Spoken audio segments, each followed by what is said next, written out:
Alemania se ha fijado nuevas metas de protección medioambiental.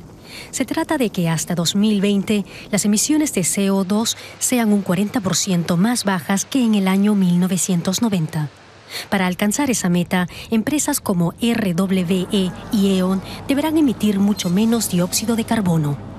En concreto, el ministro alemán de Economía quiere rebajar en 22 millones de toneladas las emisiones de las centrales generadoras de energía.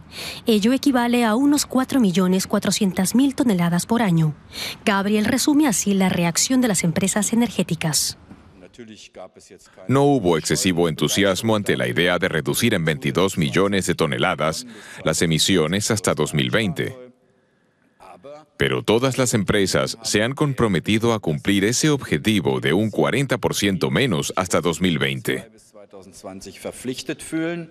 Sin embargo, los grupos ecologistas critican el nuevo plan por considerar insuficientes las metas fijadas para las centrales eléctricas.